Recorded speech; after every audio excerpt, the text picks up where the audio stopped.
हमारे और आपके घरों में शक्कर यानी चीनी की जगह आर्टिफिशियल स्वीटनर का इस्तेमाल तेजी से बढ़ रहा है।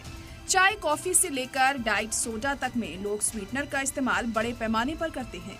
शुगर फ्री होने की वजह से इसे चीनी का बेहतर ऑप्शन माना जाता है।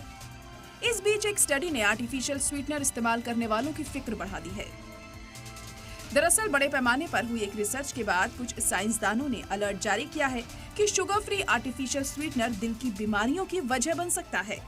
यूरोपियन हार्ट जर्नल में छपी एक स्टडी बताती है कि शुगर के ऑप्शन के तौर पर इस्तेमाल होने वाले ज़ाइलिटोल का ज्यादा इस्तेमाल खून में थक्के जमने की वजह बनता है, जिससे दिल की बीमारी और स्ट्रोक का खतरा बढ़ जाता है। Xylitol sugar free tablet, chewing gum, mint और टूथपेस्ट में बड़ी क्वांटिटी में पाया जाता है।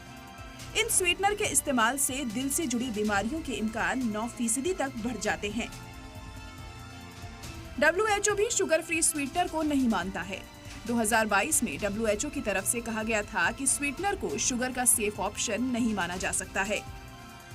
इसके साथ ही इसी साल अप्रैल में आई एक रिपोर्ट में WHO ने साफ-साफ कहा था कि शुगर फ्री स्वीटनर लंबे वक्त से वजन कम करने के लिए फायदेमंद है।